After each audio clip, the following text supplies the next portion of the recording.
You've arrived at the Texas to Tennessee podcast, your home for your favorite independent artists and a couple of guys you've never heard of. Who? It was Texas, it was Tennessee. It was what I had coming to me. That never gets old. Alrighty, welcome in, folks. You have arrived at the Texas to Tennessee podcast. Thank you, Evan Boyer. Thank you, Adam Hood. We're going to say that for a while. We appreciate the help with our intro. Up top, that's Soul Gravy. Howdy. How are you, sir? Man, I'm doing great. How are y'all? Well, you're going to be doing better because tonight we have Amanda Kate Ferris joining us. Welcome in. Awesome. Thank y'all. Thank you for having me. Shoot, we're excited. We found out that this was going to happen a little bit ago and been counting it down. So happy to have you. Have tons of questions for you. But before we get too far into the questions, do you mind giving us a little bit of your backstory? Anything you'd like to share? Yes. So those of you that don't know, I'm a Texas artist. I'm a Texas independent artist. I live in Midlothian, which is just south of Dallas. But my music stories, it's different than most. I started professionally at 14. My mom was a singer-songwriter. She spent her entire life and career doing music, toured, the world with Bob Hope and Dean Martin, and she was on the Dean Martin show. And so I grew up in a very entertainment-focused family. And then I spent my early 20s in Nashville, Tennessee. Like, that's where you go to become a country music star. And ended up, Nashville wasn't what I thought it was going to be in my early 20s. And I ended up not giving up music, but I ended up kind of putting it on the shelf for a while. And then life had different plans for me. My amazing, incredible mother ended up diagnosed with stage 4 lung cancer. And when that happened, it just kind of made me realize that, like, music and everything that I loved I had a short window with her. We wrote all of my music together, and music was so much part of my life with her that I was like, okay, I've got only this, who knows, maybe months left. Like, I want to do music. And we put a whole album together, and that project reignited a career for me in my 30s. Had no intention of like trying to pursue music again. And this was in 2018. And I never thought, I just did it as a project to be with my mom, and it ended up getting kind of some press. And before we knew it, I was diving headfirst back into country music with a little baby. My daughter at the time was only, 10 months old, and my husband, we were married, and a baby and 3 horses, and we're like, what in the world is going on? Like, how is this happening to me now? Like, not when I was 20, But it's been an incredible ride, and I am so thankful. And Texas has been very, very good to me. And so I like to tell people I'm a nobody. Probably never heard of me, and you may never will. But I'm very blessed. I am pursuing this dream, getting to have my little girl watch, and it's been awesome. Well, I think you are being incredibly humble to say that, but. Obviously, our job is to help try to spread the word, so that's what we're gonna do tonight. And I appreciate you. Yeah, well, heck, it's the least we can do. So this part of the show, I think, is, according to viewers, it's their favorite. So this is where I get to quiz Soul Gravy on famous folks from your hometown. And this should be good. Well. We'll see. Feel free to help out if you know anybody. The hometown in question is Red River, New Mexico. Okay. So Soul Gravy, I'm guessing you're not super familiar with Red River, but I bet you've heard of it. I'm not. And is she our first artist from New Mexico that's been on? No. Okay, we'll get the research department on that. Yeah, we'll have to stick the intern on that. But I don't think so. I think so. If not, not very many, anyways. No. Ryan Bingham won't return my messages. I'm trying to think who else. He might be a little busy. Bree Bagwell. Yeah. Have you had Bree on the show yet? Not yet. No. Not on this one. But so Bree's from New Mexico. I'm trying to think who else. Roger Klein, maybe? Is he from New Mexico? Oh, I don't know, but he hadn't been on with us. No, he also isn't. Well, it's hard to keep track, to be honest. We'll have to. It's okay. So, welcome in as our first New Mexico guest, I think. Love that. Love that. So, the town in question is Red River. I caught my first trout in Red River when I was 4 or 5 years old, which is pretty cool. I still remember that vacation. It was awesome. Red River has a population, according to the 2020 census, of 542 people. Okay. So A sprawling metropolis. I got it. All right. It could be tricky for you. I will say we did expand the list.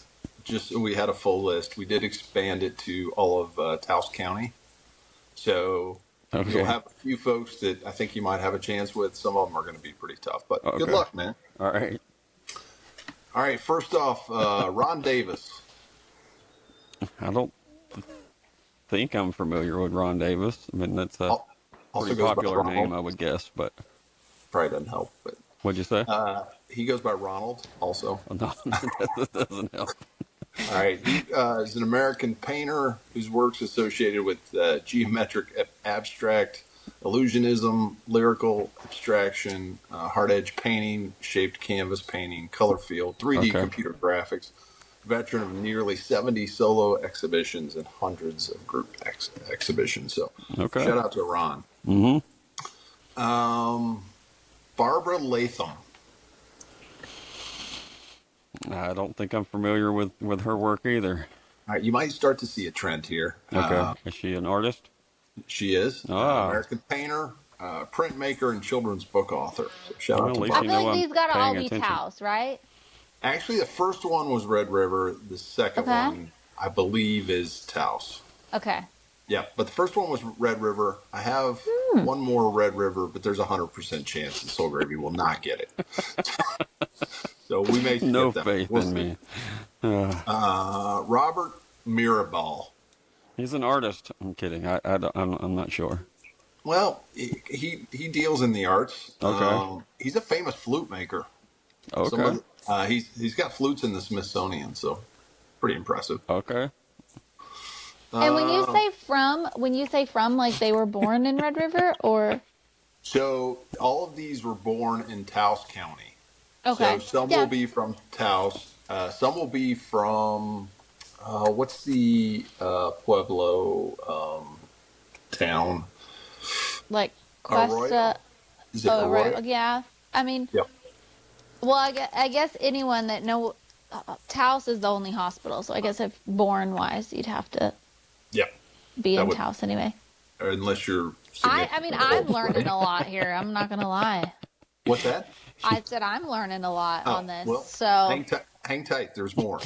All right. Let's see here. Donald Rumsfeld. So he was not born in Taos County, but he did pass away in Taos County. So maybe that'll help. He's pretty well. Yeah, I know the name, but I'm thinking politician, but I could be wrong. Yeah, you're right there. He was former Secretary of Defense and Congressman. He worked for, I think, President Bush II. Would have been the Secretary of Defense when 9/11 hit. Okay. So that helps maybe. Gary Johnson. I mean, I think I know a Gary Johnson, but I'm not sure if it's this one. Not that Gary Johnson? Yeah, I don't think so. No. Gary Johnson actually is a libertarian candidate for president. Also is a governor of New Mexico. Okay. This one I think you have a chance. Holly Holm. I don't think I'm familiar. Maybe not. No. What did Holly do? She is a former UFC champion. So if you like the mixed martial arts. Yeah. Yep. She's also an actress. So shout out to Holly. Yeah, so somebody I want to be really nice to. Yeah, you don't want to get on her bad side. That's for sure. We love Holly here at the Texas-Tennessee podcast. How about Ernie Blake? Mm-mm. No? I don't think so. Ernie was co-founder of the Taos Ski Valley. He's a member of a bunch of Hall of Fames. It's kind of well known. But Okay. whatever. Yep. All right, here you go. You're going to do well on these last three. All right. Fairly confident. All three lived in Taos at some point. Julia Roberts. I'm familiar with her. Pretty sure. Pretty well. Yeah. I have a fun fact about Julia Roberts in Taos. She rose to fame by marrying Lyle Lovett. In our world, yes. Okay, what's your better story than mine? Oh, so Taos. So I grew up. Red River and Taos are about 45 minutes an hour from each other. I lived with my mom in Red River. My dad lived in Taos. But my stepmom worked at the local grocery store, and Julia Roberts would often show up there all the time, and I was very young. But she used to drive this old beat up little VW Bug. And I remember seeing her come into Smith's, and she had on I don't know, she looked very disheveled. She looked nothing like she looked in the movies that I had seen of her, but she looked very, very normal, and she had a beat up little old car. And I just remember thinking, she's a movie star and she drives a beat up old car. So I didn't feel so bad about our beat up old car, Absolutely. She sounds like she's pretty level headed. So shout out to Julia. Mm-hmm. All right. Soul Gravy, Dennis Hopper. Oh yeah, he's a actor. He is. Mm-hmm. Any movies that you could think of that he might be? The one that came to mind originally, and I could be wrong, is The Silence of the Lambs. Who was the? That's not. No, I don't think that's him. No, let me put a face with this. Hang on. I think I'm thinking of the wrong person. Amanda, Soul Gravy's a visual learner. I mean, I'm kind of the same way. Okay. Well, I'm not a big movie buff either. I can't pay attention to everything. Is he not? Easy Rider. There you go. Easy and Speed. Okay. Yeah. Okay. Yeah, a ton. Cool Hand Luke. Yeah. He definitely had a run. He passed away in Taos. Interesting. And Waterworld, that great thing there. Then haven't had a Waterworld reference in a while. All right, last one. Soul Gravy. It's Anthony Hopkins is who I was thinking of. Yes. Anyway. Yes. He's great. He's British, I think. Mm-hmm. All right. Not the last one. Last two. Dean Stockwell. Go ahead and pull up a picture and see if that helps. Dean Stockwell. Also, I believe. I mean, I have to use the honor system here, right? Yeah. But I think, yes, I remember him in a lot of action movies from back in the day. Yes. And he was the angel on Quantum Leap. Not Angel, but what? I don't know. I was too young. I don't remember what his role was, but he was in that show. Yes, he's probably best known for that show. All right, here's the final question. I think you got a chance. I'm cheering for you. His name's Kit Carson. Kit was wasn't he a Western actor? Whatever you want to call it. He was a frontiersman, I think would be the best way. Scout, soldier. But what is he somebody that was copied in movies and things like that? The character. Yeah. Okay, yes, that's what I for was. Sure. Okay. Yep. Well known. I took my two boys to the Kit Carson Museum in Taos. It was pretty cool. So. Yep. All right. That was Red River, Taos. That was better than some. Greater vicinity. Beautiful area of the country. Y'all, if you ever get a chance, get there. You will not be disappointed. All right, Amanda. Thanks for our dealing with our shenanigans there. I love it. I feel like I learned a lot because when people ask me, where, half the time people don't even know where Red River is because they're like, what? You grew up and they're like Mexico. I was like, no, New Mexico. It's a state. Right. Yeah. I mean, it was Mexico at one point. Yeah. It's a tiny little town. And I always say, people who's the most famous? I think of Michael Martin Murphey, who's not from there, but he's there all the time. I have so many childhood memories of him. He was the most famous person that I ever knew that came to Red River. Why wasn't he on your list there, Talo? Come on. I But don't know. I don't know. He lived in Taos, but he's not like from there. Yeah, yeah, that's fair. So Well, how Understand. many times have you seen him sing Wildfire? in Red River, I I, mean, probably I've seen him around town a lot, but I've probably seen him sing in Red River at least 4 or 5 times, that's probably. awesome. Yeah, That's that's awesome. cool.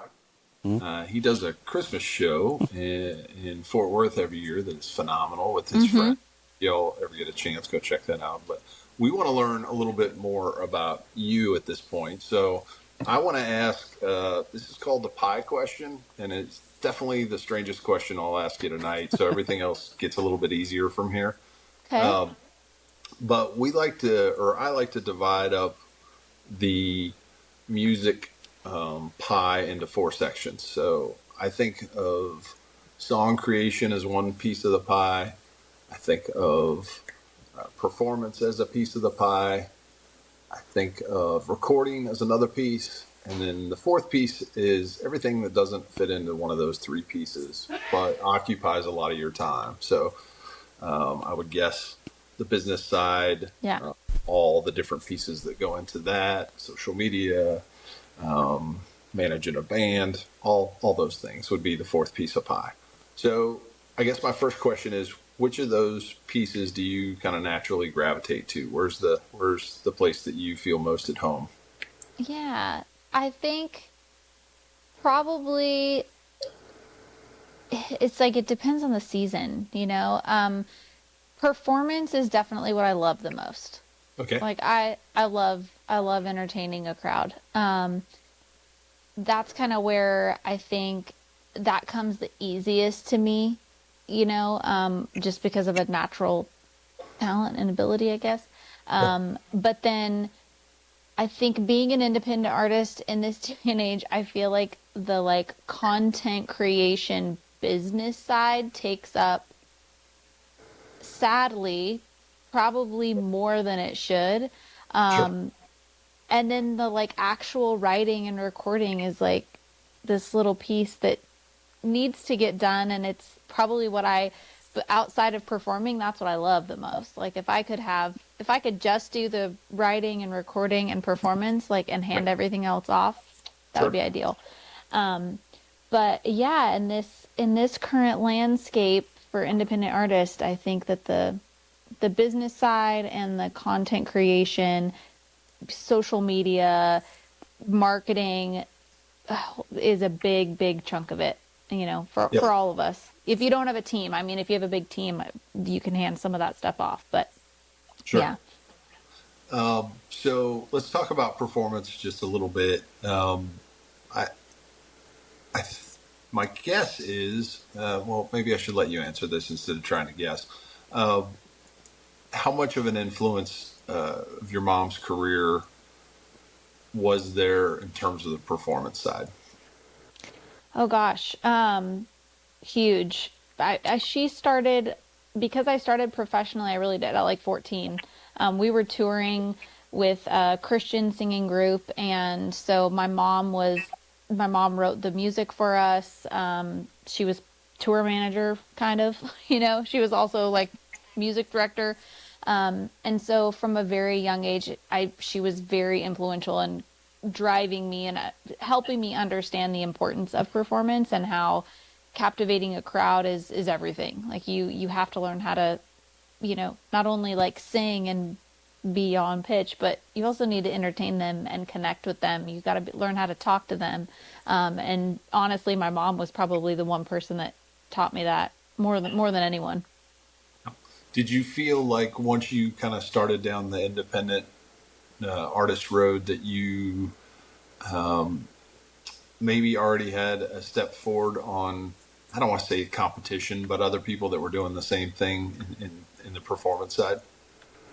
Yeah, I think that I've always felt like I had, I don't want to say like a leg up, but I know that can be really nerve-wracking for a lot of artists, and it has never Sure. been something that I've struggled with. Like at big crowds, small crowds, I've never, like, nerves have never been an issue for me with performance. I would say like the the harder part for me is the like social media aspect and like constantly staying consistent there. But I do think that just the way that I grew up, and I think the time, I've had a lot of miles in the saddle, you know? And so I feel like I've just been doing this longer. I've been doing this longer than most people. Maybe not at the level that I'm doing it now. But I mean, when you start performing it at such a young age, I feel like it's second nature. Makes sense. You talked a little bit about your stay in Nashville. Anything that you can share about that experience? And I think I know the answer to this, but you also, I think, are still spending time in Nashville, just in a little bit different setting, correct? Yeah. It's so when I moved, it was, gosh, I keep saying it was 10 years ago, and I've been saying 10 years for the last, now I realize like 13 years. But when I moved there, it was just such a different, I don't know, it was a different town than it is now. I moved there, I was, 22 at the time, I think. And I had this big voice, and I grew up listening to Winona Judd and Trisha Yearwood and Faith Hill. And my mom trained me vocally from a very young age to really sing. And then I moved to Nashville, and it was the Taylor Swift era, and it was the singer-songwriter era, where people really didn't want to hear a girl get up there and belt, and they didn't really want to hear a girl who could sing all these notes. It was like, hey, well, we just, they want to sing something soft and pretty. And so I just didn't fit in Nashville at that time.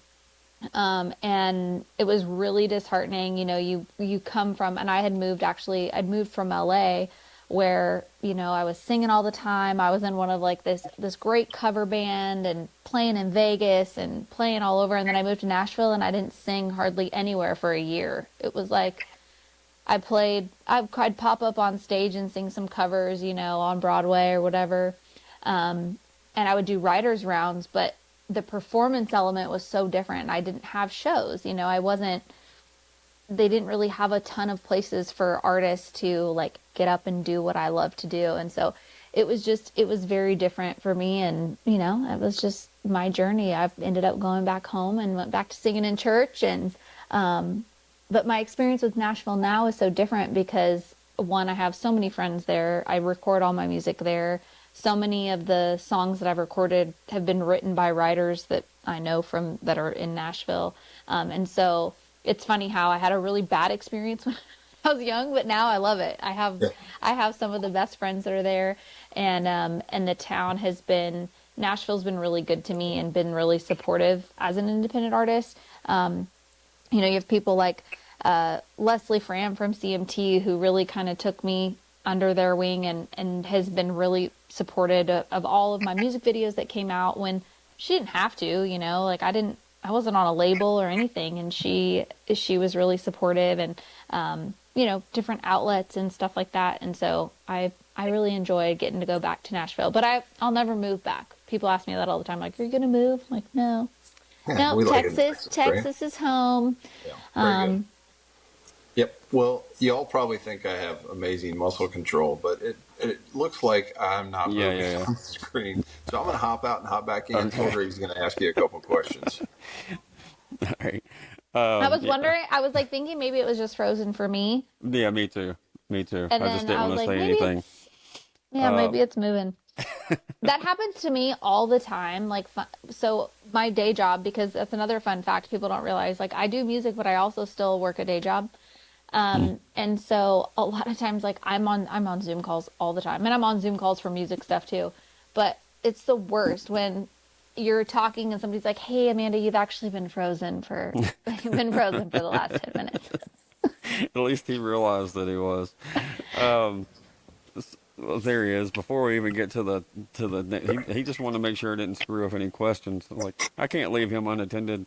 Well, I mean, you moved out of Nashville, and now you're still connected with Nashville. Did you make kind of all new connections after like these days, or are some of the relationships that you built back, when you moved to Nashville, they still current for you now? Yeah, what's so crazy? One of my favorite kind of full circle moments was with Charlie Judge, who he's an incredible piano player, keys player. He's played on, I feel like he's played on everyone's records. But he was actually friends with a connection back in California, introduced me to him when I first moved there. And he played piano for me for a voice audition. It was like a private audition for The Voice. I didn't get it, obviously. But Charlie went with me, and looking back on it, I can't even believe I asked him. I was like, oh my gosh, like the nerve, this like young, I didn't know, I had no idea that he was this incredible, like one of the top studio guys. And he was so sweet. He went and played for me for my little voice audition. And then full circle, fast forward 12 years, and he actually ended up playing on my last record. And so getting to have him come back in the studio and play on music it was really cool. It felt like a little bit of a, like you made it, like he's this incredible musician that has played on every major hit record that you've always been obsessed with is now in the studio for you. Like that, it was really cool. So you had that connection with him even after the voice thing up to recording the music? Yeah, so that's cool. It's kind of interesting. So my mom's first husband is a famous trumpet player. His name's Bobby Finley, and he was with Tijuana Brass, and his brother is also Chuck Finley, is a very famous trumpet player. And so Chuck introduced me to Charlie when I moved to Nashville. He's like, you gotta, called me his niece. You gotta link up with my niece. She's a great country singer. And Charlie was doing him a favor, really, is what it was. Okay. And then, and then he ends up getting to play on my record. So it was really cool. That's amazing. Well, I know we're pushing up on halftime, but when you get back to Texas and you start releasing, I guess when you got back to Texas, when did you actually start releasing music again, or were you doing that the whole time? So I was when my mom got diagnosed, we were in California, and my husband's from Southern California. And so we started releasing music in 2018, and then we moved to Texas in 2020. And then I had already my album was already kind of in the works. I knew that I had wanted to record it.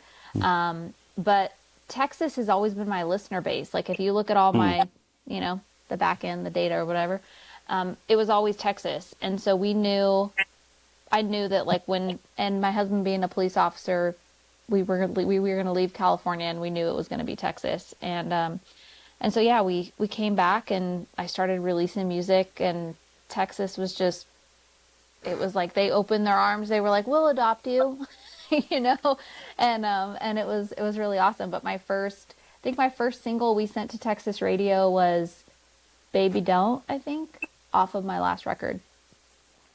That makes complete sense as far as you talk about.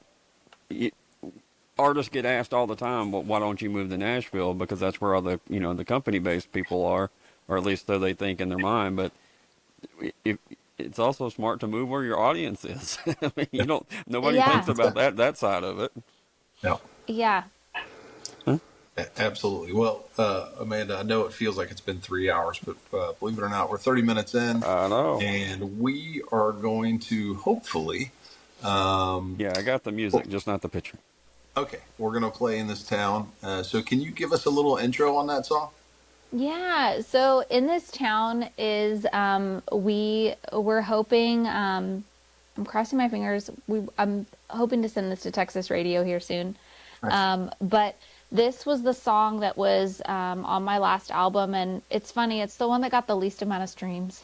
It's the one that, like, I feel like it's like every artist has like a heart song that they're like, this one is just special. And a lot of times, sometimes the fans just don't resonate with it. It's maybe because it's just like the storyline of it makes like I resonate with it being an artist, and it's an artist song. And, but it's it was written by Ross Copperman and Heather Morgan. And the first time I heard it, I was like, God, this song is so good. Like, I have to cut this song. Like, this is me. Like, I could have written this song. And it's essentially, the way that I think of it is like, it's a letter to Hank Williams, like, about the state of country music, and, you know, thinking back on like what he would think about country music today, and like where it was when he was around to where it is. So it was just the whole storyline of the song I really connected with, and I just felt like it was something that I could perform, and I knew Texas fans would eat it up. And live, it goes over so well live. It's just it never got it never push. popped off on TikTok or whatever, but I understand. but it's one of my favorites on the record. So Awesome. Well, we're going to give it a listen. Amanda, I'll ask if you have the ability to hit the mute button. That way we'll get the best sound. I'll also go quiet there, Soul Gravy. All right, here we go.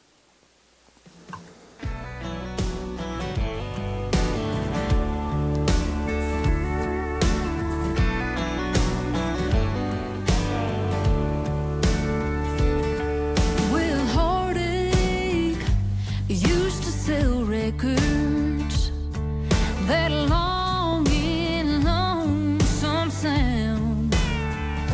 But now if it ain't right, happy and shiny, it's hard to get the damn thing off the ground.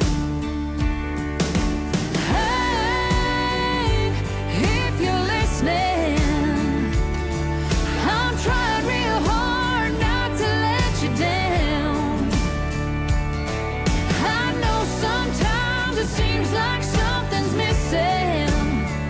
Oh, but we ain't lost it yet. There's still a whole lot of you left in this town. Well, I stood in that mother church on Broadway, the one you know so well. And I've heard stories that sounded like heaven when you were singing from a heart that'd been through hell. Hey, if you're listening, I'm trying real hard not to let you down. I know sometimes it seems like something's missing. No, we ain't lost it yet. There's still a whole lot of you left in this town.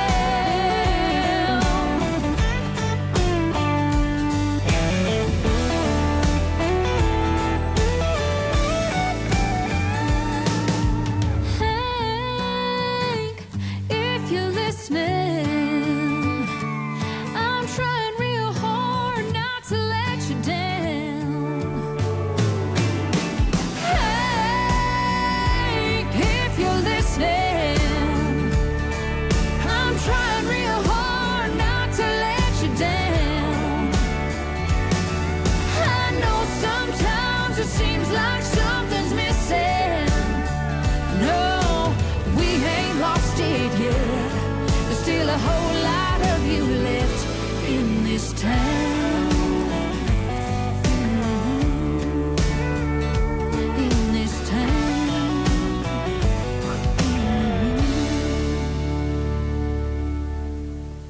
All right, there we go. This is usually the part of the show where I forget to turn my mic back on. And I start Good job. talking, and then Soul Gravy's like, "Hey, your mic's off." Yeah, so You great can, hook in that one. Also, I really dig the runs. I will confess, I had not heard that song until Sunday, and I listened to it 3 times, so that'll make the 4th. So we're getting there on the stream. So there you go. hopefully we can increase that a little bit. But the viewers have phenomenal taste, and they all approve. So that's right. For you on YouTube, thanks for the kind words. I'm sure Amanda appreciates it. So you mentioned earlier the Faith Hill stuff. You can definitely hear the style in as far as what you're shooting for and where home is for you musically or whatever. So but the song wise, that sounded like something that even someone like Jamie Johnson would cover, as far as just like you said, the hook of it or whatever. Yeah. That's the thing. Like, it just was a song that I felt was so relevant to, I mean, country music, even in the last year, has come a long way. Gosh, it's like Right. Zach Top, and you've got these artists that are, that sound is coming back. But, you know, I've spent the last 10 years in a very pop country forward, climate, and it's been tough because it's like everyone, you know, oh, you sound too traditional, or it's not contemporary enough, you know. And then that song came along, and I was like, oh gosh, this is like this has to be on the record, and so yeah, it's one of my favorites. That's great. Well, one more question, and then take the next one there, Talbot. I don't know. I'm always curious when you set this this album's been out a little over a year, something like that. Mm-hmm. Yeah. But you I'm sure, just like most artists, you don't listen to your own stuff very often. But when you do sit there and you had to listen to it, what kind of goes through your head? Are you nitpicking it apart? Are you thinking about the folks that played on it, or you know, what are you thinking? Yeah, you know, it's funny. I love that you asked that, because honestly, I was sitting here thinking, like, when I sing it live, I sing it a little different than I recorded it, you know, and I think as artists, you just naturally start to create like new little things with the songs. But Brent Mason played guitar on that, and the baritone, that tone of that guitar, it's like every time I hear it, I'm like, God, it sounds so good. That guitar tone is like, it's such a vibe. And so, yeah, it's always interesting to listen back to your own songs. Like, there's certain songs I'll hear. One of them is Tequila and Jesus. Like, when I hear it, I'm like, oh, that's how I'm supposed to sing that part. Because I'm like, I don't do that live at all, you know? But it is a weird thing to like hear yourself back, especially because in the recording process, I mean, you figure I listen to mixes and I listen to these songs, I don't even know how many times, getting it just perfect. So by the time the listener hears it, I've probably heard these songs hundreds of times, you know, comping vocals, picking like, okay, like I don't like the way I sang that line, so now I got to listen to all these other versions of that line. And so it's, yeah, the recording process, after a while, if you hate the sound of your own voice, like, don't be a singer, because you're going to have to hear it. You're going to have to hear it a lot. Yeah, obviously the recording process can get pretty clinical. So I guess I'm curious. Also, I just wanted to point out that I listen to my own podcast on repeat all day. Oh, there you go. Just of course, yeah, you do. exactly. Okay. Well, he listens to me, but Right. whatever. That's part of the deal. Right. All right. Well, I did want to touch a little bit on so some of the writers that you have written with and chosen for some of your songs. Just a quick list, and this is not super inclusive, but they're names that I thought people would recognize. Obviously, Lainey, Mae Estes, Maren Morris, Lori McKenna. I mean, that's pretty amazing, right? Just that very small list alone. But obviously, I know there are others. Who are some people that you would like to point out in terms of other great songwriters that you've been able to work with? Yeah, no, I think, I mean, Lori McKenna is a huge one for me, because when I think of my favorite songwriters of all time, it's her. It's Lori. Faith Hill, she was huge in Faith's career. And I never in a million years thought I would ever have the opportunity to sing a song written by Lori McKenna. And I had not one but two on my album. And I have to honestly, all credit is Carol Ann Mobley, who was on my team, helped me with picking songs. She was very instrumental in helping me craft this album, from helping me make sure that I'm singing like she would listen to me sing the demos of the song and be like, that song doesn't fit your voice. Moving on.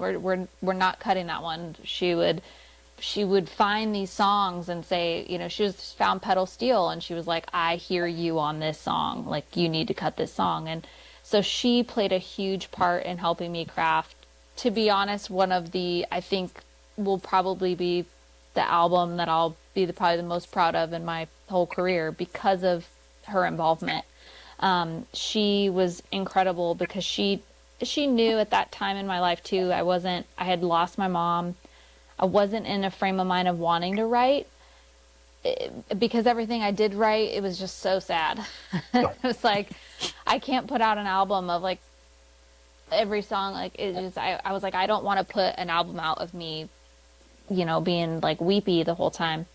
And she goes, it's okay. We don't have to. Like, I'm going to go and we're going to go find you the best songs for your voice and that fit your narrative and that you feel that you can sing with conviction. And that's what we did. We did it. It's very much how they did it in the 90s. That's how they put records together, you know, that's the Cody Johnson method, you know, he's kind of the same way as the best song wins. And, so I was so lucky to have her on my team at that time to be able to find these songs that it honestly felt like it was God just like dropping these incredible pieces of art into my hands and we're like, hey, like this can be yours, like you can do this.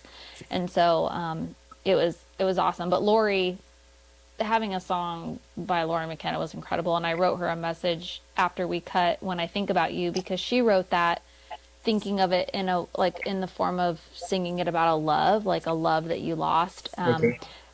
But I sang it from losing my mom. So I sang it from a different perspective. And I wrote her a message and just told her that, like, I just want you to know how much this song means to me. And when I sing it live, it's the emotion that sometimes comes over me is incredible. And she was so sweet and wrote this very nice message of, I'm so happy that you love it. You sound beautiful. Like this song was meant for you. Like it was really cool. So I'm guessing you framed that somewhere? You know what, I need to. I was just thinking the other day, there are so many cool things that have happened in my career that if we were still in the 80s and 90s, my whole house there would be frames everywhere. But in a digital age, we don't print anything out anymore. So, but I need to put that somewhere in a keepsake. That would be cool. Yeah, for sure. So I do want to talk a little bit about the 90s sound.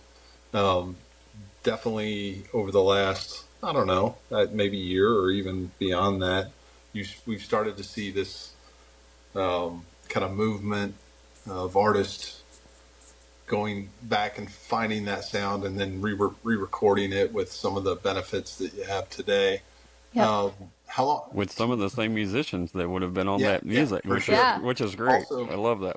Soul Gravy and I are also hoping to get to the point on a guitar where we have a guitar named after us, but shout out to Brent Mason. Exactly.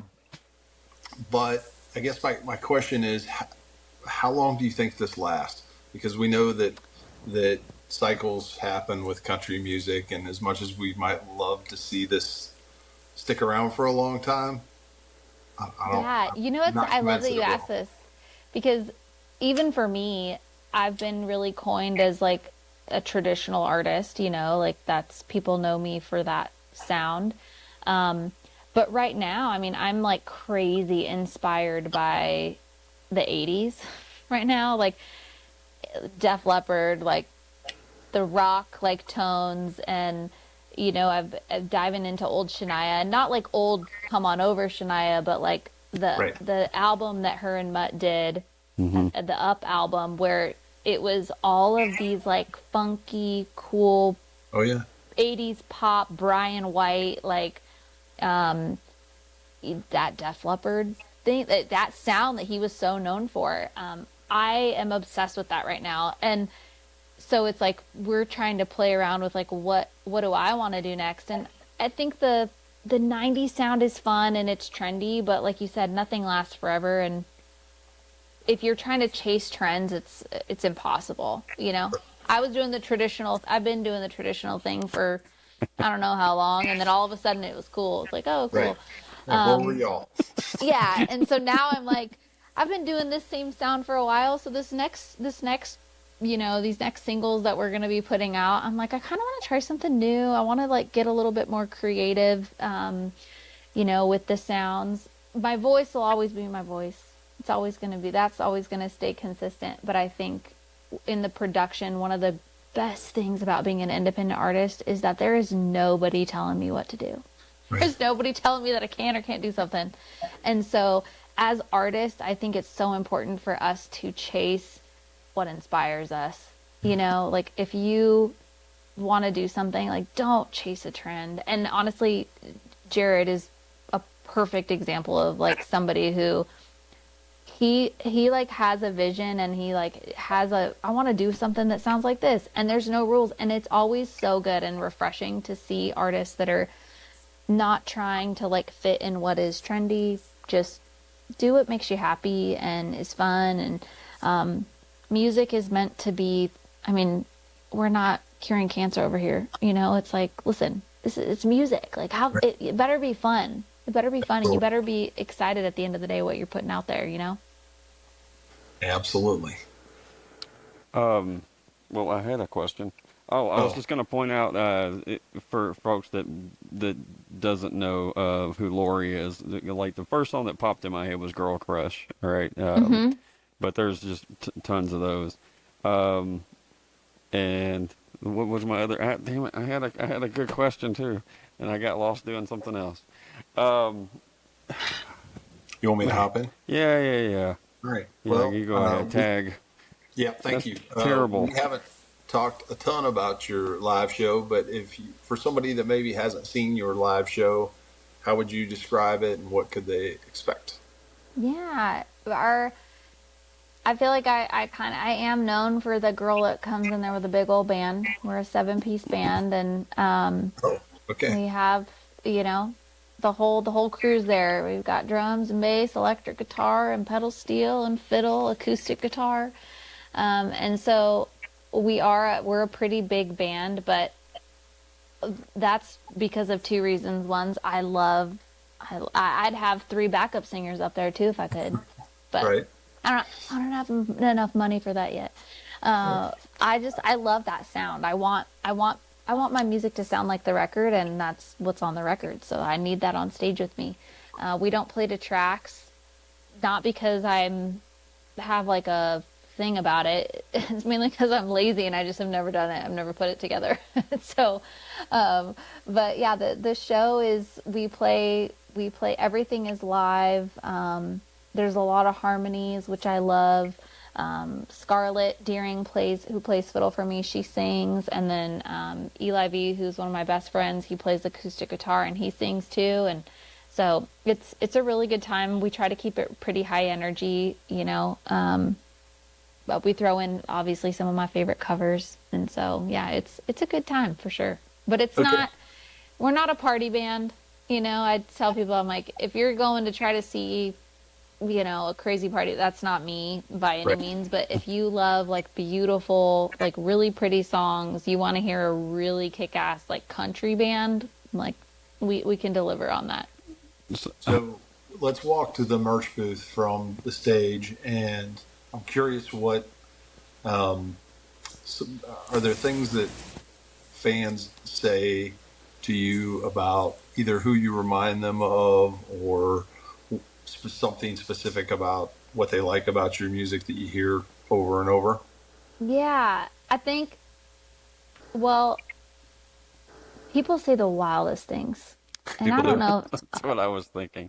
I want to hear the ones that make sense, but I want to hear the ones that make zero sense also. Yeah, I think one of the biggest things, I had a lady recently tell me that, we were doing a private event, and she came up to me and was like, I just got to tell you, like the timbre in your voice and your overall tone is something I haven't heard in years. And it reminds me of that, Winona. It reminds me of the Judds. It reminds me, and it was like, that to me is like the biggest compliment, because those are the voices I grew up listening to, trying to, they taught me how to sing. My mom used to laugh because when I was 3 years old, she would hear me in the the other room, you know, like growling because I'd be trying to sound like Winona. And so it's like if somebody says that, if I remind them of any female vocalist from that era, I'm on cloud nine. Lately, obviously, if I'm in a cowboy hat, it's always, you know, oh, you remind me of Lainey Wilson, you know. Which I was like, I'm older than Lainey Wilson. I've been doing this longer than Lainey Wilson, but sure. We love Lainey. So anytime they say that they remind you of somebody that's good, if they're like saying someone, Right. That would be different, I guess. But usually people are pretty respectful for the most part. How many? You mentioned the big band. How many? Roughly, how many shows do y'all play a year? Gosh, this last year we didn't do as much. After the album came out, I think the two prior years before that, we were one year. I think I played it was over 150 shows between like acoustic and full band stuff. We also played a lot of shows. We'd go and open for other artists a lot, and so we were traveling a ton. But I've been more selective this last year for sure, intentionally. You know, I went from saying yes to everything, and any venue that would call, I was like, I'll do it. But then you realize that you end up in the red a lot when you have a big old band and travel and hotels, and so yeah, we're more selective right now for sure. Understand. One other question that I like to ask, as far as have you had any moments where you kind of look around and think, how the hell did I end up in this room or around this artist, or you know what I mean? Currently now. Currently, exactly. I meant in a good way, not in a traumatized way, though. No, I love it.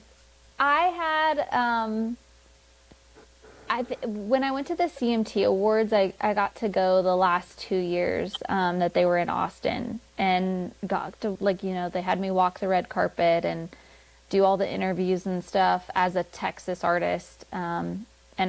It was so cool that CMT invited me to do that. That was awesome. But it was definitely a weird, I just felt like I don't belong here. Like, God, I'm like standing here, like Parker McCollum is like right next to me, and you know, you have Cody Johnson's walking in, and Lainey Wilson, and all of these, like, those are like the big stars. Those are the real deal, you know. And here I'm just like a mom that, you know, I got to go back to my job on Monday, and I'm still calling venues. I'm the booking agent. I'm the manager. I'm the publicist, you know. And so it is a little imposter syndrome for sure when you get in those things. And sometimes in Nashville too, like I'll be in rooms with people or at events where they're the signed artist, which for whatever reason it just feels like they're a bigger deal than the independent ones. But they've never made me feel that way. Like it's not them, it's just me. It's me being insecure, you know. But yeah, it's definitely pinch me moments. That my husband's so awesome, because he is always like, this is incredible. Like, you deserve, like, you were invited here. Yeah. Like, you didn't sneak in here. Like, you were invited. I was like, I know. So say he's the one that reminds you to quit downplaying, you know, the good things that are going on. Yeah, he's like, own it. Like, you got invited. Like, walk in there like you're supposed to be there. I'm like, okay. Well, it's good to have that person, because I think most of us would naturally, you know, downplay any good things that are going on. Yeah, for what it's worth, I saw Cody Johnson play to about 35 people at Hanks. So I'm sure when he first walked in that room, he probably felt the same way too, you know, like right. That's just part of it. But sometimes, you know, when people get to a certain level, they just, you know, they have an aura. I mean, Parker definitely has. If you get around him, like, you're like, oh, there's something different there, you know, like. Yep. Yeah, it's definitely a real thing. All right, well, I try to keep my aura tamed down. Yeah, we try to tame it down. Understand. Are we ready for a little rapid fire? Yep. Okay. Yeah. All right. Well, not a ton of thought on these, but feel free to expand. Do you use Spotify, Amanda? Yes. Okay, so this time of year, we're getting close to the old Spotify Wrapped. I want to know who would be on your Spotify Wrapped this year. Spotify Wrapped this year is probably going to be Leanne Womack's on there every year. Okay. It doesn't matter what happens as far as like I could, there's always a ton of Leanne Womack. Leanne Womack this last year, I listened to, I do listen to like a lot of rock, like Poison, Def Leppard. Nice. I don't know if that was last year, or maybe that was the year, but Sabrina Carpenter, I was in like I have a 8-year-old little girl who, so a lot of my Spotify Wrapped is influenced by her as well. Right. And she liked Sabrina Carpenter. Trying to think what else. I want to say like I listen to a lot of like Alison Krauss. I love Alison Krauss, and then kind of a weird thing, but I love smooth jazz. Oh, okay. Yeah. Nice. I listen to I think because I'm so ADD that anything with lyric, like if I'm trying to focus, I can't have lyrics. So Yep. there'll probably be some like random smooth jazz and Kenny G on there too, to just round it out. No, that's wonderful. Is that typically at a certain time of day, or is it just kind of whatever? Because I listen to kind of music at different times of day. Yeah, the Poison was while dropping the kids off at the school, Right. and then You never know. Yeah, I think if I'm driving in the car, like if I'm by myself, I'll listen to like rock music. If I'm cleaning the house, it's smooth jazz. Okay, it's more contingent on what you're doing. Yeah, Okay. if I'm in the car with like band members, usually it's always like Alison Krauss or Leanne Womack or Y'all play like this. bluegrass, Right. Yep. Very good. Okay. Next question. You get dinner with one historical figure. Who would it be, and what would you be eating? Historical. Be dead or alive? I mean, probably Jesus. Yeah, that's a good answer. I feel like I'd have some solid questions. What are we eating? I mean, I don't know. I think I'm taking him to Texas Roadhouse, All right. Sponsorships available. exactly. Good answer. We had a new question too. Remember do you remember it? Yeah. Okay. Would you like to go ahead and ask it, because I already forgot it? Okay. We're good. We're saving each other on this podcast. All right. It was if you, Amanda, had a podcast, who would be your first guest? Who would you want to interview? Good one. Thank you. I'm going to add that to the list. Sorry. Okay. Thought I did, but I didn't. If it was my first podcast, First of all, you don't want to do podcasts, but whatever. I mean, y'all are killing it. Y'all make it seem like this is like really fun, and it's been a really easy experience. So I don't know. Okay, good. Thank you. Let's see. If it's my first podcast, probably Donald Trump, because my views would be crazy. So I would just be setting myself up for like success, like right out the gate, like crazy views, tons of engagement. More than you'd want. Yeah, 100%. And then I'd be able to like actually have the guests that I would want. But I'd go the controversial route, like I pick tested something. this out on a TikTok live earlier today. A lady that I follow was playing music on there, so I asked her, and her answer was Theo Vaughn. No, very good start. He's so funny. Same thing as what you were talking about. Like just the views right out of the box would be insane. So. Yep. Well, great answer. I want to know, what do you see when you play? What do I see? Like from the stage? Well, some people, obviously, you picked up a lot on the tricks and tips early on performance. So what you see might be different than what maybe one of our other guests might see, because sometimes they're not even looking at The crowd. what's going on. Yeah. But I'm Yeah. curious, what is it that you either kind of see or notice? I mean, my mom always taught me to perform to the back of the room. Okay. Because if you can connect with the people in the very back, then like there's a strong chance that you'll be able to get the whole room. And so I naturally kind of have always done that, is like scanning for the back. If I notice that people are not super engaged in what I'm singing or what I'm doing, I might even make more of an effort to like, I'm going to lock eyes. I'm going to make it uncomfortable for you Yeah. until you're like, okay, she's singing to me. Here we are. Okay. You know, but yeah, I think I'm hyper aware of the room for sure. Okay. Great. Yeah. First concert that you attended? Well, that might Yeah. not be a fair question. First concert you attended, and then first concert you paid to see. First concert I attended. Gosh, I don't know the first. My mom was in music, so it was like I Right. went to so many shows, but my first concert that is like core memory for me. I got to see the Eagles fourth row, and I was Giddy up. maybe 15, might have been 16. I got to see them, and that was incredible. It was 4 hours long, and I was like, how can these guys keep going? Like, there's no way they have any more songs. And it was just, that was a core memory for sure. Was that in Southern California? Or It was at Staples Center. Yeah. Oh, nice. Oh, wow. Oh, All right. yeah. Fourth row. That's impressive.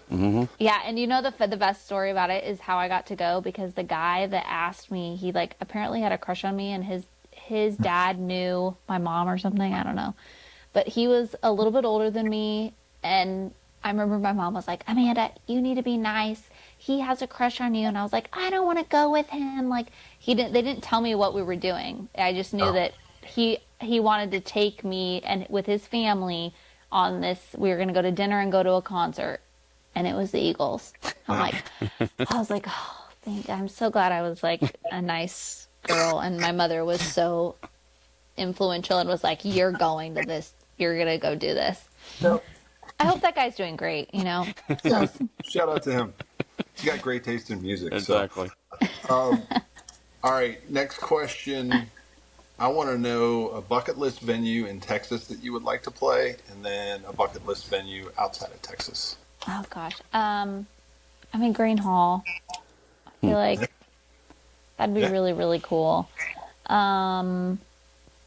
Outside of Texas, I feel like, I mean, the Opry is definitely up there. Like, I think I'll always have that dream. I feel like the longer that time has gone on and the more the changes have made at the Opry, I feel like it's less likely to happen. But that, or like Red Rocks. I've seen shows at Red Rocks, and like that whole, It's amazing. I don't know what is in there, but it is like, it doesn't matter who you see. You could even, a band you don't even like, and you'll probably end up loving them just because you're at Red Rocks. So that'd be a cool venue. Great answers. Two more, and then I will hand you off to Soul Gravy for the incredibly important question that we ask every single guest. If we could add your music to any soundtrack, so any TV show, any movie, which of those would you choose? My music. That's a great question. Thank you. I would love to hear my stuff in like some like Western, or like a really dramatic, you know, something like Western. But I'm like, when I think about my music, I don't know if it would actually like fit, but Western yeah, Hallmark that, or movie. like maybe like yeah, like a Western themed like I don't know, like a dramatic, Like a Yellowstone type thing, or Yeah. Maybe. Yeah, that would be really cool. Yeah, That that'd would be be pretty cool, awesome. right? Yeah. All right. Yeah, All right. Taylor Cool. Sheridan out there changing lives, you know. I Um, will say a little bit of a brag on our part, but we have spoken some things into existence with this question. So maybe not exactly due to what we've said, but it happened, so we can take credit for it. yes. So, There you right? go. All right. All Tens right. and tens of views, right? That's right. Last question I have for you is tribute bands, yay or nay? I feel like I have to say yay because I've been in them. So, Okay. Well, Yeah. that works. Absolutely. We get all kinds of answers to that one. So, All right.